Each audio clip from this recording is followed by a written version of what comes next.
It is generally held that the number one problem facing the world today is the problem of insecurity. On this episode, the Talk Enterprise crew meets with a Nigerian who, rather than sit back and bemoan this unpleasant situation, has taken instead to appropriate the commercial possibilities that the world's growing insecurity offers. Welcome, security expert and entrepreneur Olumide Daramola. Good day. Thank you for joining us on the program. Thank you very much. Thank you. Now, Mr. Daramola, after a string of degrees, you have a Master of Business Administration, Masters in Managerial Psychology, and you've done several other training programs within and outside the country. One would expect that the natural progression for you would be to go and work in a multinational company. But here you are, playing as an entrepreneur in the security sector. Did you have a background in security management, or were you once a security personnel? No. I happen to have card number of my friends that work in the force, the police.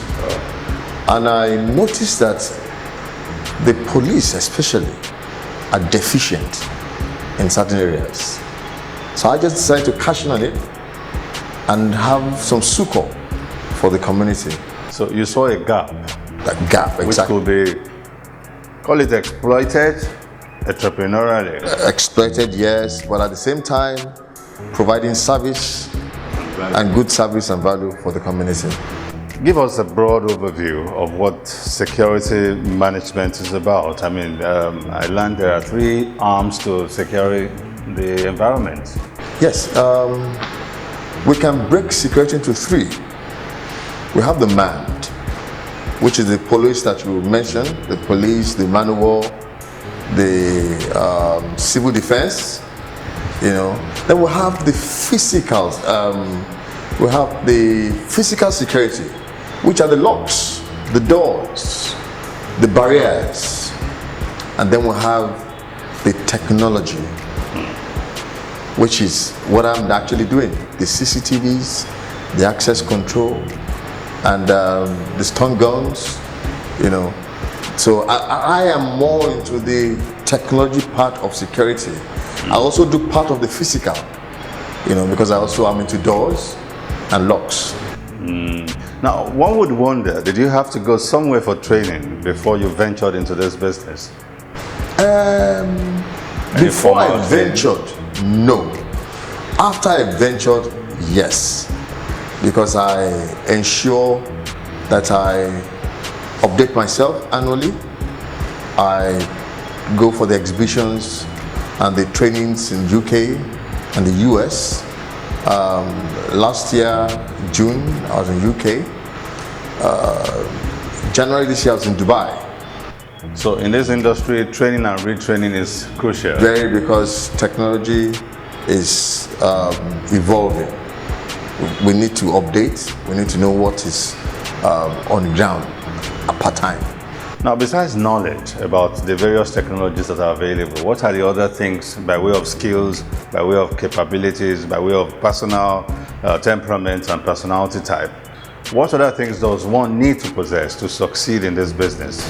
Yes, maybe my background. I have a BS in psychology. Okay. And at some point in time, I also went back to school to have a master's in managerial psychology. So my background is also an advantage for me. In what way? When I train people, you let them know that, for instance, if you monitor CCTV, there are certain things that you look out for. I see. There are certain things that you look out for when you are trying to monitor crime. Yeah. So tell us some of those things, if you can. Let me give you an instance. Somebody that is wants to commit a crime. When you're watching on the screen, you will notice that the person is fidgeting. So those are the things that we teach people that monitor the screens. When you see someone that is fidgeting, then police that person with your camera. Now, listening to you now, I come away with the impression that to be effective as a security manager, you need to have a lot of insight into human psychology to begin with. Yes and no. I believe that you can train on the job. You know, you can have the experience, the knowledge like I did, but then if you don't, you can also train yourself on the job. So it doesn't have to be a formal knowledge. No, it doesn't have to be formal. Now, I can imagine some viewer watching us at the moment and getting his interest piqued in the business. What are the entry points for a startup, for instance? Well, you must know why you're doing it. A lot of people are into the security business for the money, but not for the passion, not for the service, not for the value that they are adding to the community. So I think there should be a mix. There should be a mix. Yes, you want to make profit. At the same time, you want to ensure that the environment is safe. So the passion first. The passion must be desire there. to add and create value first. Exactly. Before the desire to make money. Why do you say that? Is it so tough to make money? And one would assume that everybody should be concerned about their security and the security of their properties. Well, in this part of the world, we are just getting aware. You know, if you go to the UK, everywhere, UK has about 55,000, London to be precise, has about 55,000 cameras. So it's part of them. But when you introduce CCTV to an individual here, they think it's luxury. They think it is, do I really need it? You know, but now, with the event of the Boko Harams, with the event of Space of kidnapping. exactly, people are now starting to see that, oh, it's no more luxury, it's a need. So, if you were to mentor a new startup, what would you be telling them? Well, the first thing I would tell them is you need to learn about the business. You need to learn about the business. It's not enough to install monitors. You must also be able to train and retrain, because that's part of what we do. You know, we have quite a number of big institutions as clients. You know, once we install for them, we also train and retrain their staff. How to use the technology Exactly. to get optimal So value. you must know about the equipment very well for you to train and retrain. Where do I go to get this knowledge? Well, in this part of the world, I'm not sure there's any formal school. So, but UK, but if you want it informally, you can also start with somebody that is established. Like getting a role model. Yeah, exactly, like a mentor. I'm sure you get some knowledge of that person. Okay, and I guess internet, books, magazines would also. Yes, internet is theory. If you ask me, why do we have cameras around? I would tell you that crime is also technologically based. Oh yes, you know, you want to. There are no old-fashioned robbers anymore. True. They know these things. They, for instance, if an ardent robber will know that, oh, this is a camera here. And the number one benefit of a CCTV is deterrent. Deterrent. Yes, whether the CCTV is working or not, because the camera is there, it's a deterrent. So there's a sense prevention.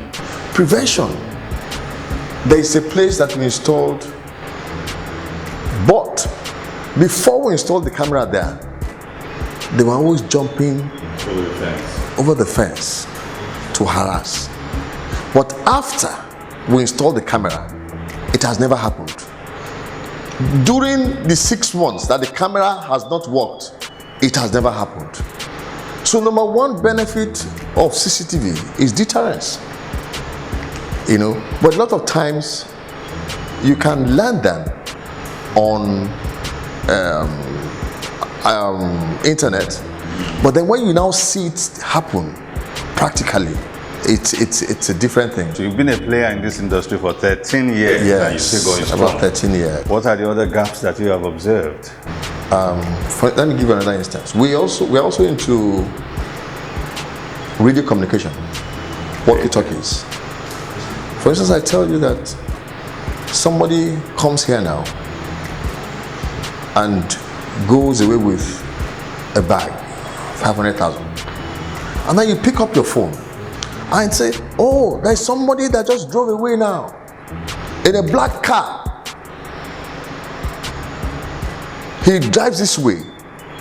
Before he gets to that end of the road, he turns this way. A phone will probably have to make one call per person. Yeah. But with a walkie-talkie, what do you do? If you have 10 walkie-talkies and I speak on this walkie-talkie, the remaining 9 people hear at the same time. So it's networked. So we're talking about speed. When you talk about security, a split of a second is vital. So timing. So timing. A split of a second is vital in security. It can make a whole lot of difference. But with the phone, you call A. Oh, he has gone with the black Mercedes. Watch him. You call B. If you see him, he's with the black Mercedes. Stop him. You call C. By that time, he's gone with. He's already gone with him. Yes. But with the walkie-talkie, you can make, once you talk, the remaining 9 here at the same time, and they are alert. So timing is of essential. We close the gap of timing. Coming up. Tell us what your experience was like. Did you have a huge amount of money when you started out in this business?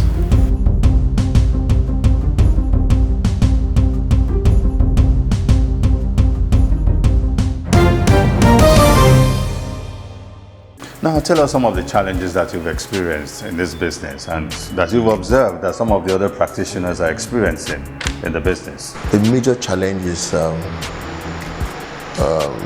getting the people awareness. You know, you see, Nigeria, we're a very religious country.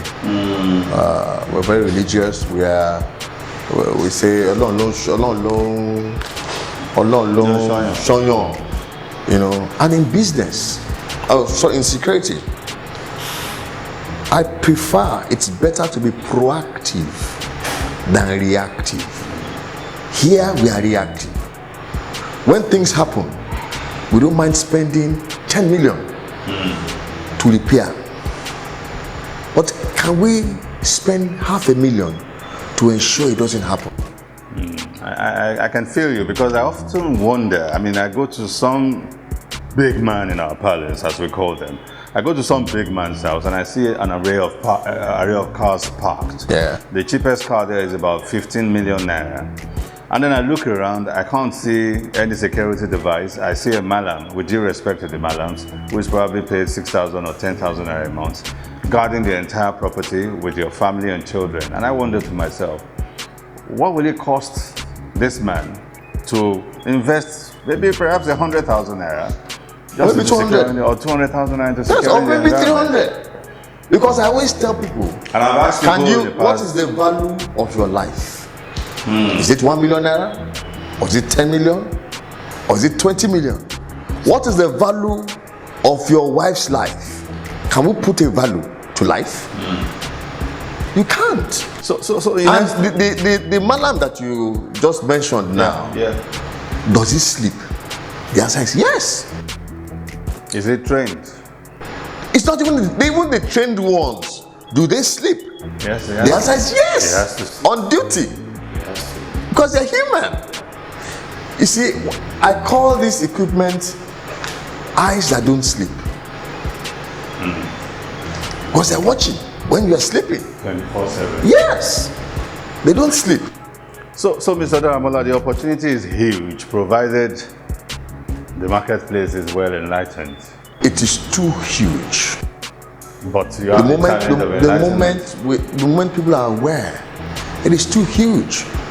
The crèches, the schools, homes, everybody should have technology. When you say everybody, I mean, it gets me a bit worried because the conception that we have in our parlance is that only a big man should secure himself. I mean, I'm just a teacher earning just a few tens of thousands of naira. I don't even have a car. And you are talking here that I need to secure myself. I mean, somebody somewhere will be thinking to himself right now, what's wrong with this man? What do I need to secure? Why are you saying everybody? I'm not a senator and I'm not a big man. How do you respond to people who will say that? When we talk about safety, we say safety is taking care of danger. When we talk about taking care of danger, it doesn't mean that danger is absent. Yeah. Danger is still there. But you've put danger at bay. And what do you call danger? We think danger is only armed robbers? No. What about fire? Fire is also danger. Yeah. So we have things like the fire detectors, smoke detectors. You know, once there's some smoke in the house, it gives an alarm. All these houses that burn, they shouldn't burn if they have the proper technology installed. So fire is also a security issue. Oh yeah, fire. Now, besides the challenge of poor orientation or enlightenment amongst our people, what other challenge should one anticipate if one would go into this kind of business? Well, maybe capital. Maybe capital, but in the area of capital, that shouldn't be. It shouldn't be a mountain that you can't surmount. You see, I believe that the solution to that is that you can start little. When you say start little, how much are we talking about here? Like 5 naira? No, like 100,000. Like 100,000. With 100,000 naira, one can start this business. Oh, definitely. Comfortably? Not comfortably, but you can start up. You can start up. You know, the cameras are not. We have different grades of cameras. Cameras 10,000, 8,000, 7,000. So you mean one can actually roll, as our young people say these days, by just having a bag slung on his shoulders and have these equipment put in there. Oh, definitely. Actually just market them and sell Definitely, around. definitely. So a lot of young people out there could actually take advantage of the insecurity situation. A lot of people, by and as I said earlier, there are different grades. You know, there are some that you can install for 60, 70. There are some that you install for 6, 7, 8 million. So when you're starting out, you just start little, and I'm sure there'll be some money coming in for you. That which you can now tell us. What was your own experience like? I mean, I like to go down memory lane so that we can inspire some other kinds of persons who may be somewhere there now, whose interest has been piqued, but who is thinking to himself, how do I go about raising 100,000 naira? How do I get the money to even rent an office and all of that? Tell us what your experience was like. Did you have a huge amount of money when you started out in this business? No, I did not. I also started little,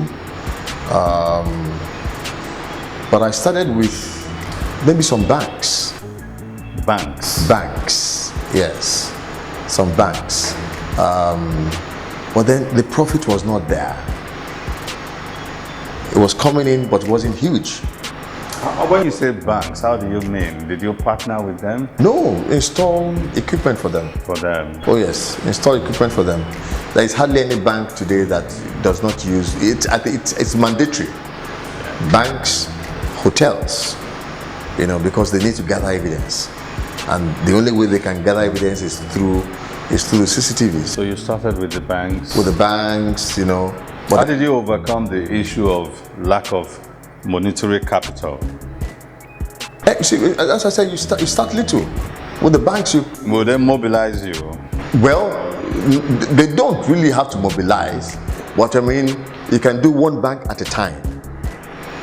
One bank at a time. You do this one, they pay you. You reinvest it, they pay you. Over a period of time, if you're not greedy, if you have discipline, then you can build some capital. But along the line, we now started having big clients, the institutions, the government agencies, So even the force. Even the force. Even the force. Those who are to secure us. They patronize. Are even coming to you for security. They patronize. That's quite amazing. But I still want to touch more on that area of discipline and not being greedy. So you focus first and foremost on building a profile. Oh yes. Of integrity, of responsibility, and responsiveness. Exactly. And you invested more on social capital rather than monetary capital. That's what I can take away from what you just said now. Yeah. How many years did it take you before you finally arrived at a point when your name was like a checkbook that one could take to the bank? Well, you mentioned something about integrity. Business, especially this kind of business, it's about referral. It's about referral. Referral, yes. You do something for some guy and he refers you to somebody else. He refers you to somebody else. At the end of the day, you get the big catch. You get the big catch. Oh, who did this for you? Oh, XYZ. Can I have his number?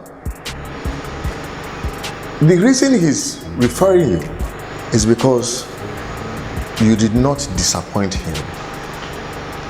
You did not bring a fake product. Fake product. Yes. You are servicing him well. And then he can say, okay, this guy has done so well for me. I can boldly refer him to my friend. And his friend also refers him to another friend. And along that chain, you get the big break. So the key ingredient to success in this business is first and foremost integrity. Integrity is very good, very important. Then discipline. If you need to build a capital, you must be disciplined. Discipline in terms of how you disburse your money. How you disburse your money, how you invest your money. Can you plow it back into the business? You make 10 naira today, you go and buy a car of 8 naira, and you plow back 2 naira into the business. The challenge with this our generation is that we want money very fast. You can't, and I tell you buy the car. Have you thought about maintenance? Have you thought about maintenance? I shouldn't tell you how much I bought for yesterday. It will shock you.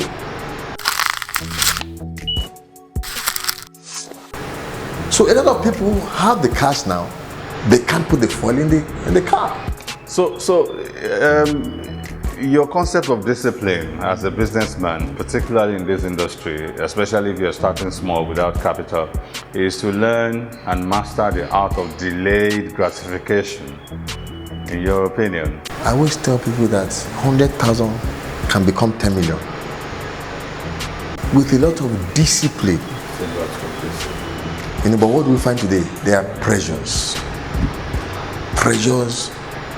from family, pressures from the opposite sex, pressures from your peers, and then you try to withstand the pressure over a period of time, but a lot of people break.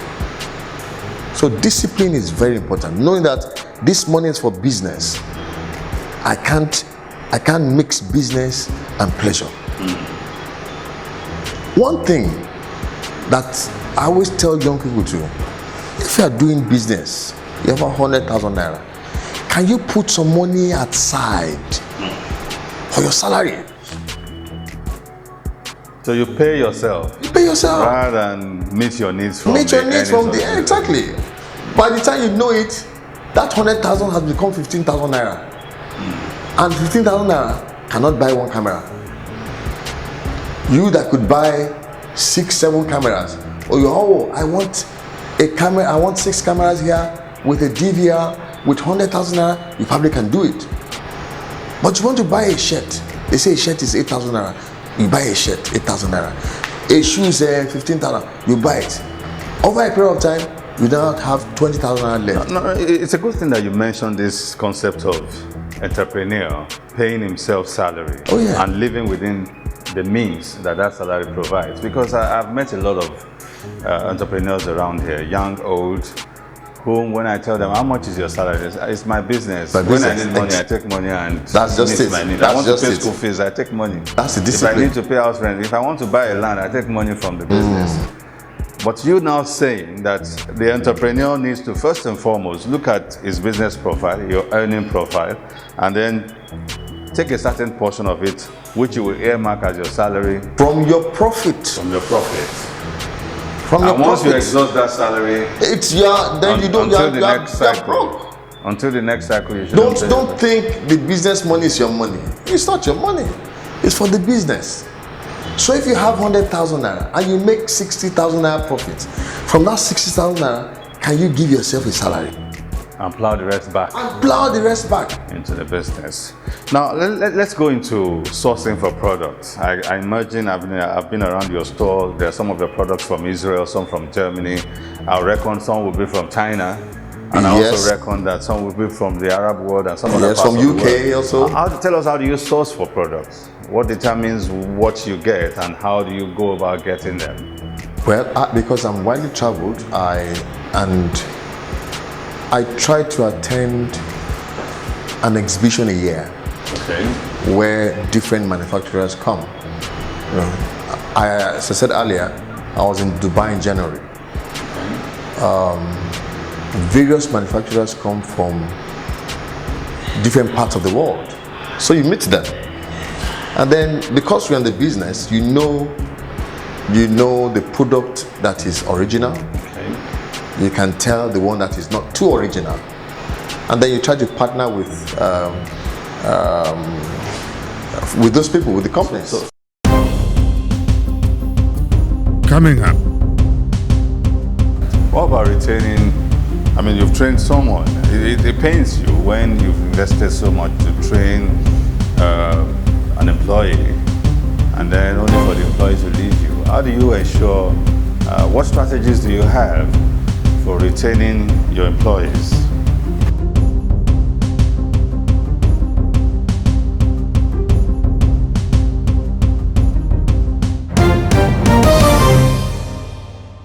I've met many business owners in this climb who tell me their greatest challenge is people, personnel, getting the right people for the job. Do you have that experience, or are you one of those very, very few, microscopic few, who are very lucky with their personnel?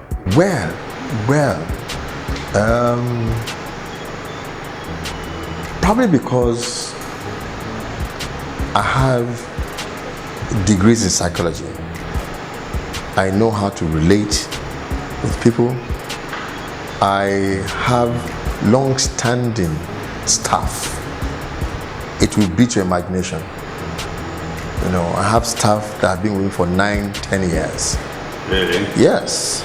So some entrepreneur listening to us out there will be thinking to himself, there's a magic that this man uses. What's the magic formula besides it's your people's skills, right? Well, skill, then it's just knowing how to relate, knowing how to communicate, understanding that stuff. Understanding that letting them know that their problem is also your problem. Letting them know that you are not just here, it's our business. Letting them have a sense of belonging. And because of that, they just keep on staying. I try to do a check. One, But then I also, because of my background, my educational background, I can know who is trainable, who is willing to work. And if I notice that you're not willing to work, I show you the door. What do you look out for? Commitment. Commitment. I had a copper some time ago, and the day she got into this place, I called her into my office. And I said, what did you study? She said she studied accounting. And I said, the 1 year that you will stay here, I want you to add value to yourself. How? Can you enroll in the ICANN class? There's an ICANN class down the road. Talk to your parents. That 1 year, can you do one diet? And she says, yeah, yes, sir, well. And I've been looking at this girl. I told her that we have a Wi-Fi here. I gave her the password. And we had 10 gig on the Wi-Fi. Within 6 days, that 10 gig disappeared. What happened? Video streaming. She was downloading videos. And I told her, come, you are the one downloading video because you are the one that has a tab. All other guys, they have these small phones that they can't. I told you this password so that you can educate yourself. And I loaded 5 gig within 4 days. And I knew this can't be a serious person. So I changed the password.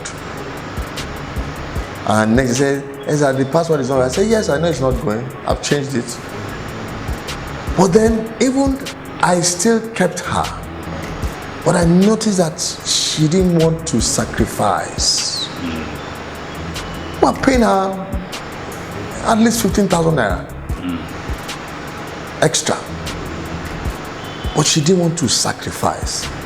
So at some point I just said, I can't cope with this. So for you, when you're hiring, attitudinal disposition is more important than skills. Very important.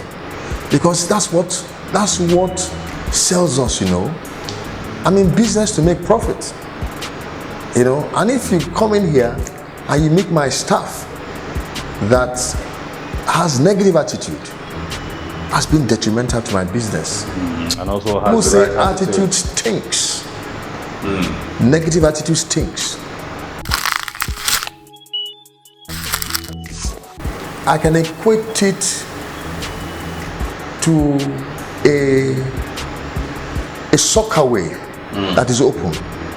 Nobody wants to come near a soccer way that is open. You run away from it. I think attitude is also linked to dedication to duty that you mentioned earlier, that perceived commitment and willingness to work, to sacrifice, to learn. To learn, exactly. And grow. Somebody that pays you X amount of money every month and says, would you mind coming to work on Thursday, which is your CD day?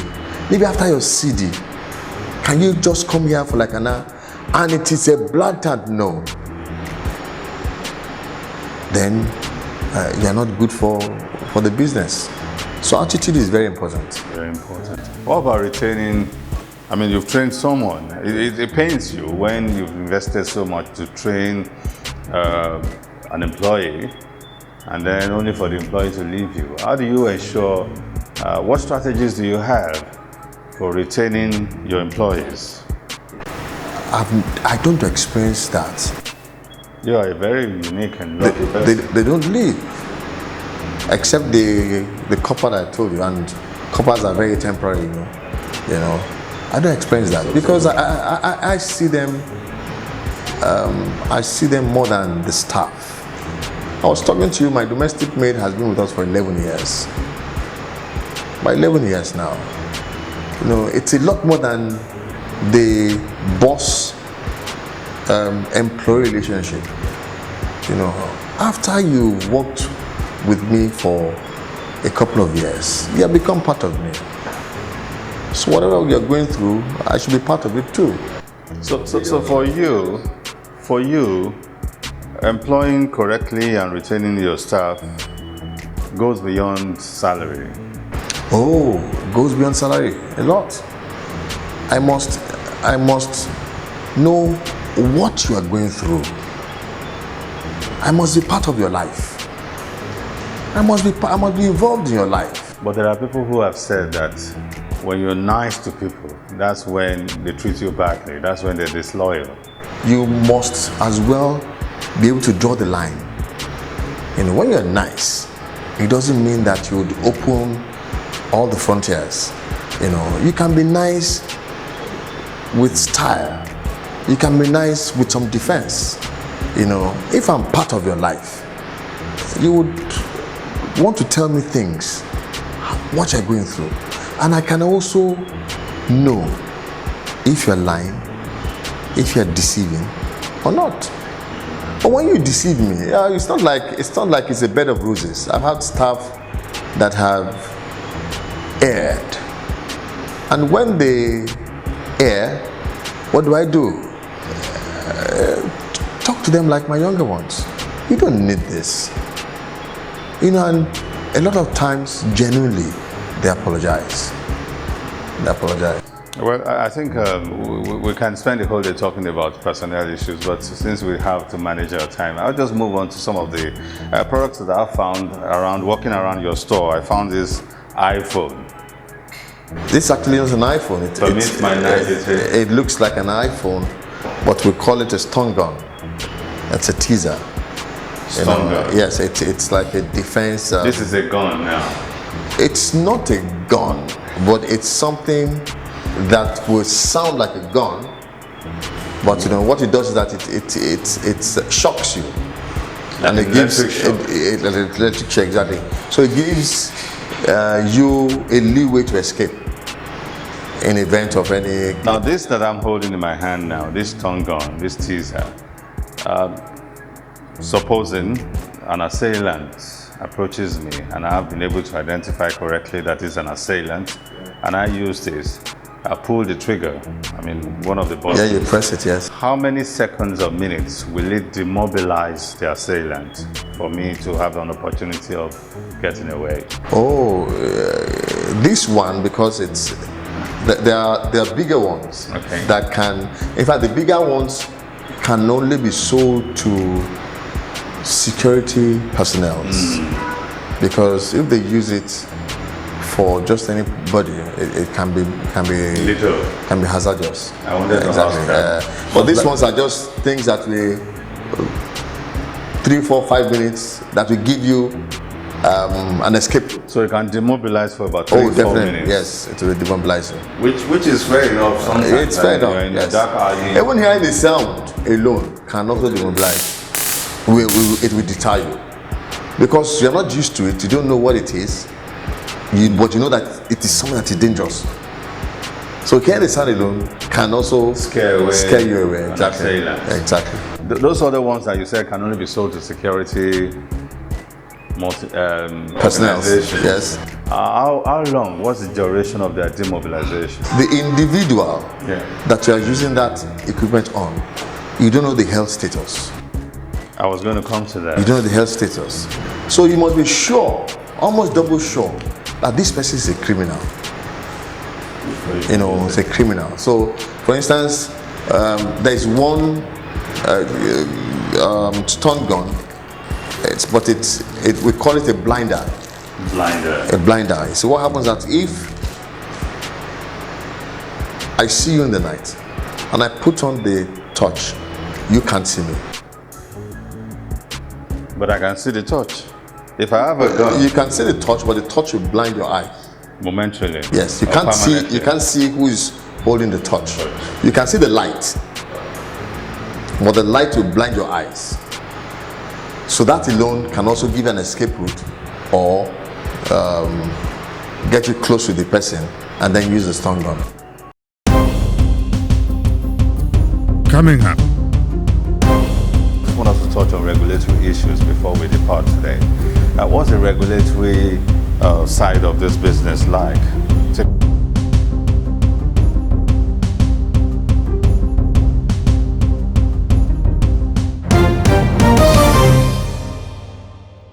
I've also heard of night glasses, that when you wear them, it's as clear as daylight, even in the dark. Yes, that's true. There are night glasses. You have rare glasses too. Rare You glasses. see, rare glasses are glasses that have side mirrors. Oh, really? Yes. I haven't heard about that. They have side mirrors that you can, when you look this way, you actually can see who is coming behind Who's coming behind you. But they're dark glasses. Oh, that's interesting. I'd like to have one of Yes, them. yes. I mean, I can always just keep looking ahead of me while I'm watching everything going on. So you look behind. like a magician. A sunshade with side mirrors. Side mirrors, exactly. Interesting. Yes. I also found this pen, which I love. It's like a Packer pen, the one we used to have in those days in secondary school. Which is lovely, but I can see there's a ballpoint right on top of it. Yes, the pen is actually not a pen.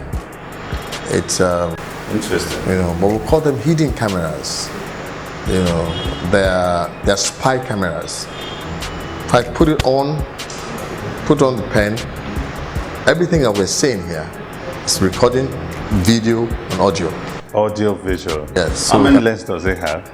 How many what? How many lenses does it have? Just one. But the way it works is that you can't play it. At the end of the day, you put it to your laptop. Oh dear. Oh, yes. I didn't see that. To your laptop, and Interesting. then you So place there's it on your there's laptop. there's a USB port. USB, exactly. And then you just slot this Just in. slot it in, and then you watch and you hear whatever you said. How sharp and clear is it? Very clear.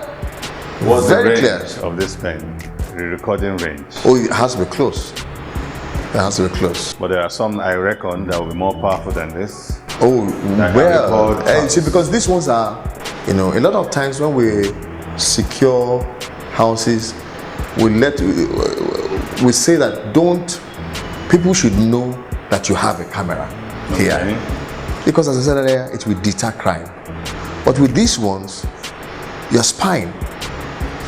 And when you're spying, you need to be close. You need to be close. I've So also heard of cameras that are attached, that are like the buttons on your shirt.